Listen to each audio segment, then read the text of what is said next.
ॐ त्र्यम्बकं यजामहे सुगन्धिं पुष्टिवर्धनम् उर्वारुकमिव बन्धनान् मृत्योर्मुक्षीयमामृता। हर हर महादेव। श्रावण मास महात्म्य 22वां अध्याय।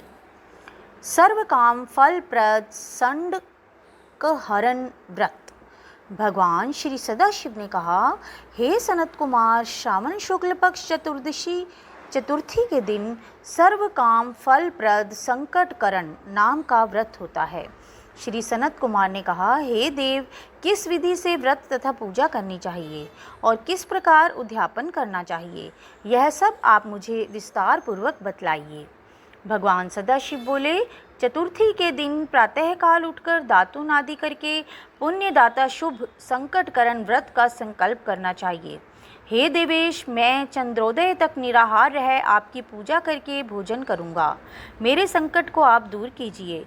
हे द्विजश्रेष्ठ, इस प्रकार संकल्प करके काले तिलों से स्नान करके तथा सब आहीन कार्य करके गणाधिप की पूजा करनी चाहिए।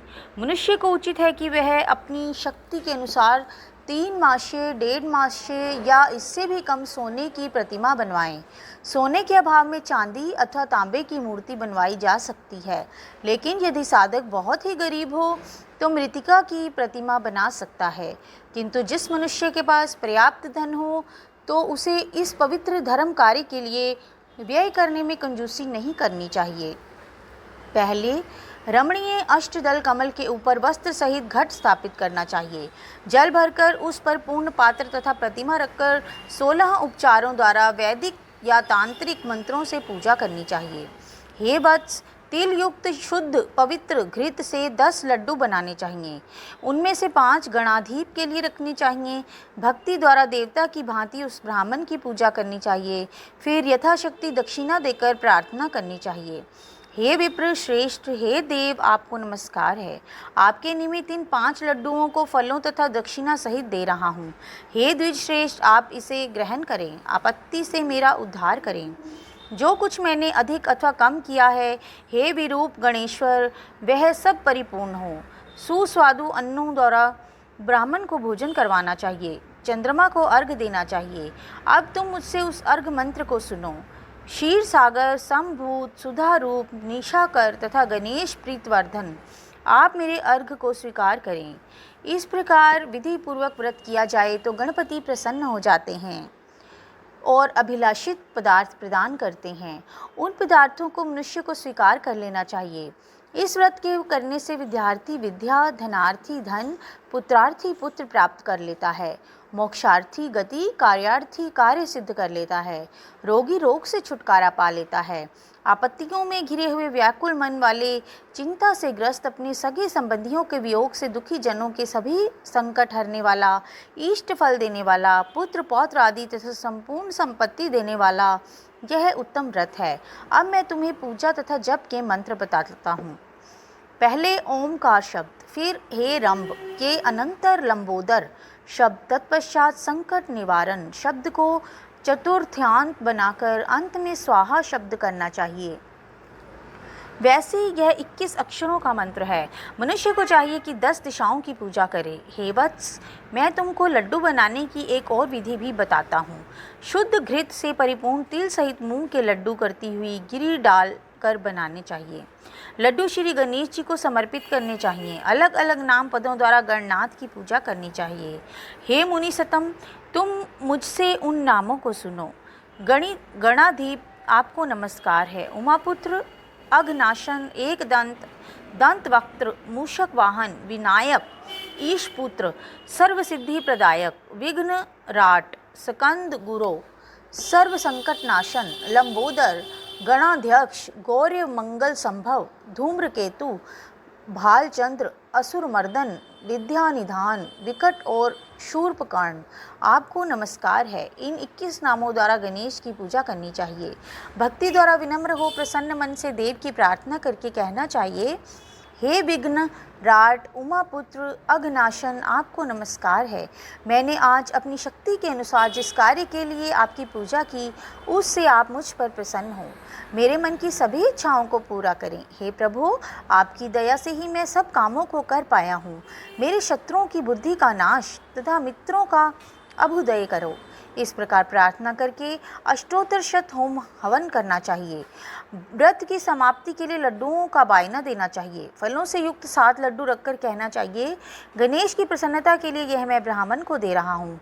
फिर उत्तम कथा सुनकर बड़ी अच्छी तरह से अर्घ दें। हे सप्तमी, आगे दिए मंत्र से 5 बार चंद्रमा को अर्घ देना चाहिए। क्षीरोदान वंश भूत, अग्नि गोत्र समूत भूत, शशीन रोहिणी सहित मेरे दिए हुए इस अर्घ को स्वीकार करें। फिर क्षमा प्रार्थना करनी चाहिए।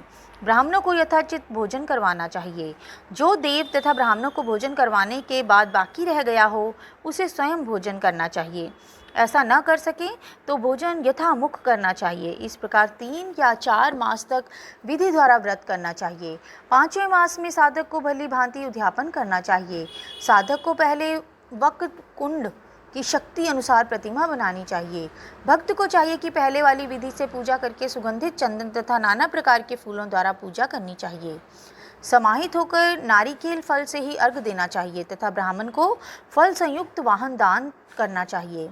सूप और पायस दक्षिणा सहित गणेश की सोने की मूर्ति लाल कपड़े से वशिष्ठ कर ब्राह्मण को देनी चाहिए। व्रत समाप्ति के लिए 5 सेर तिल देना चाहिए और क्षमा प्रार्थना करके कहना चाहिए, विघ्नेश इससे प्रसन्न हो। इस प्रकार उद्यापन करने मात्र से ही अश्वमेघ के फल की प्राप्ति होती है।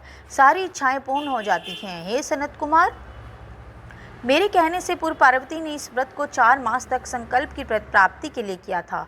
5वें मास में उन्हें कार्तिकेय को पुत्र स्वरूप में देखा था। महर्षि अगस्त्य ने समुद्र पान के समय इस व्रत को किया था। 3 मास के बाद उनको विघ्नेश के प्रसाद से सिद्धि प्राप्त हो गई थी। हे महामुनि, इस व्रत को दमयंती ने 6 मास तक किया था। तभी उसको महाराजा नल के दर्शन हो गए। अनिरुद्ध को खोजती हुई चित्रलेखा ने इसे किया। वह कहाँ गए, उन्हें कौन ले गया? बाणासुर के यहाँ जाने पर प्रद्युम्न व्याकुल हो गए। तब उनसे रुक्मिणी ने बड़े प्यार से कहा, पुत्र, मैं तुमसे जिस व्रत को कहने जा रही हूँ उसे तुम ध्यानपूर्वक सुनो। पूर्व समय में तेरे जन्म काल के समय मेरे सौरीधर से तुझको एक राक्षस चुरा कर ले गई थी। बस मेरा हृदय तेरे वियोग से छलनी हो गया। मैं बिलखती थी कि मैं अपने सुंदर पुत्र का मुख कब देखूंगी। उस समय जब दूसरी स्त्रियों के पुत्रों को देखती थी तो मेरा कलेजा फटता था। मैं उन स्त्रियों के पुत्रों को देखकर कहती, कहीं यह मेरा पुत्र ही ना हो। और इस प्रकार तेरे वियोग का दुख झेलते हुए कई वर्ष बीत गए। भगवत कृपा से हमारे यहाँ लोमेश ऋषि आ गए। उन्होंने मेरी दशा देखकर मुझे संकट चतुर्थी का व्रत करने का उपदेश दिया। उनके आदेश के अनुसार मैंने यह व्रत 4 बार किया। बस उसके प्रभाव से तुमने वापस लौटकर शंबरासुर का वध किया था। यदि तुम भी इस व्रत को विधिवत करोगे तो तुम्हारे पुत्र का भी पता चल जाएगा और वह घर वापस लौट आएगा। हे तात, माता के आदेश के अनुसार प्रद्युम्न ने भी गणनाथ के प्रसन्नार्थ इस व्रत को किया। उसी समय नारद जी ने आकर उनको बताया कि अनिरुद्ध वाणासुर पुरी में है। उसी समय प्रद्युम्न वाणासुर की नगरी में गए और वाणासुर को सैन्य सहित जीत कर अपने पुत्र को पुत्रवधू सहित ले आए। प्राचीन काल में दूसरे देवताओं ने भी विघ्नेश के प्रत्यर्थ इस व्रत को किया था। इस लोक में इस व्रत के समान सिद्धि देने वाला और कोई व्रत नहीं, ना ही इस व्रत का मुकाबला कोई तप या तीर्थ ही कर सकता है। अधिक कहने से क्या लाभ? कार्य की सिद्धि के लिए दूसरा कोई भी व्रत नहीं है। इस व्रत का उपदेश नास्तिक, अभक्त और शठ को नहीं देना चाहिए। पुत्र, शिष्य या श्रद्धा युक्त साधु को तुम इसका उपदेश दे सकते हो। हे महामुनि, तुम धर्मिष्ठ, विघ्न नंदन तथा मेरे प्यारे हो, इसीलिए मैंने तुमको इस व्रत का उपदेश दिया है। तो बोलिए शिव शंकर भोलेनाथ माँ पार्वती की जय हो। तो यहीं पर श्रावण मास महात्म्य के 22वें अध्याय का समापन हुआ। तो बोलिए शिव शंकर भोलेनाथ और माँ पार्वती की जय। धन्यवाद।